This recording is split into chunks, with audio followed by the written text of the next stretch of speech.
Charlotte Hornets, 30.5. This was a more difficult one for me. So they won 21 last year. Mm-hmm. Expected wins were 18 based off of their net rating. They were a minus 10 team net rating wise last year. They're 28th in offense, 29th in defense. This is a completely different team. I just want to be like very clear and upfront about that. Charles Lee is now their head coach. LaMelo Ball is back. You're going to get like a full year of Grant Williams. You're going to get a full year of Mark Williams coming back from his injury. You obviously went out and you got Josh Green to be able to eat up wing minutes. Trey Mann, Vasa Micic, those guys should be there as well. Hopefully, one of their younger players, like a Nick Smith, takes a step forward. Everything like that. Brandon Miller is the big key here. I think Brandon Miller should take a step forward and continue to grow into being one of the best young players in the NBA. I think that this number is like fairly close. And to be honest, I think that my take is that I would consider more going over than anything. I lean under, mostly because I'm at the point where I do not expect LaMelo Ball to play full seasons. And that's not an unfair sentiment for what it's worth. Until he does it. Like, I really hope this is like a Steph situation where everybody's like, this dude's ankles can't hold up, and then it magically gets fixed. But dude, it just keeps being ankles. And that's concerning. When it's the same thing over and over and over and over and over again. That's really concerning for me. And like, 51 games as a rookie, 36 as a third year player, and 22 last year. Like, I can't be like, this dude's going to play 65 games. I just can't believe it until I see it. And if he can't play 65, or if he can't play 60, how I don't see them winning more than 30. Like, I know I get it with like, they bolstered some things, but like, this is one where you talk about like, can you trust them without their star to win at a decent clip with what I think the separation in the top of the East is going to be those top 7 teams. Yeah. I have a hard time trusting this. It's like, I'm with you. It's kind of like, I think we're in an inverse situation. This is where we were with the Hawks, but flipped.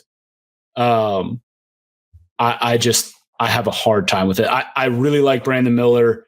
I'm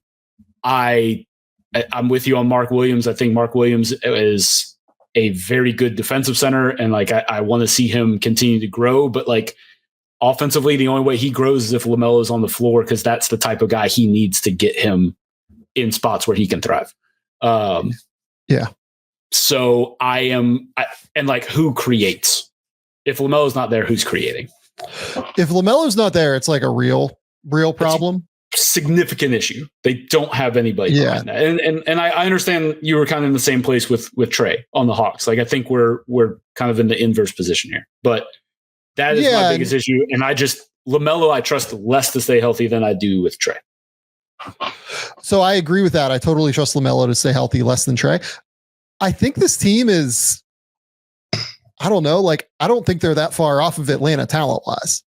It's kind of where I'm at. Like, I think LaMelo and Brandon Miller is probably pretty close to Trae Young and Jalen Johnson at the end of the day. I'd probably take Brandon Miller over Jalen Johnson, and I'd probably take Trae Young over LaMelo. But like, the difference between those two players is probably like fairly equivalent. And I think that I actually kind of like the Hornets roster around those two. I think it's pretty close, at least I would say, in terms of the starters. Let's go with at least. Mark Williams probably, if he stays healthy, a more effective player than Clint Capella. I would say certainly Miles Bridges is definitely better than anybody else on Atlanta's roster. Yeah, he's better than Hunter. Grant Williams is, a really solid 5th starter, 6th man, right? Yeah. You have Josh Green coming off of being like a semi-rotation player for Dallas. To me, it is like, can Trey Mann hold up the backup guard spot? If they can, I don't know. Well, like, the other thing is like, who's like, if Mark is banged up, what happens behind him? Like, Nick Richards have a lot of, probably, which is not ideal, but Nick Richards, I don't. So again, not handing it out, but I lean under, you lean over on Charlotte here. I think that's where I'm at too. I'm not saying that it's like a definite pick, but I'm saying that I I feel don't want financial investment in this. Yeah, like I think that they're probably going to compete-ish for a play-in berth if LaMelo is healthy. And I think they compete for a play-in berth for sure if LaMelo is healthy for 70 games.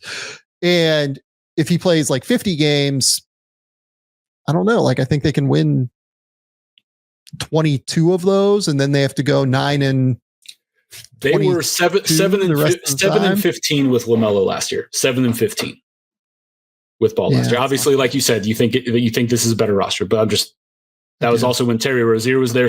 Like it wasn't good with LaMelo last year. Is my biggest. It wasn't sweet. Yeah, so, it's a fair point.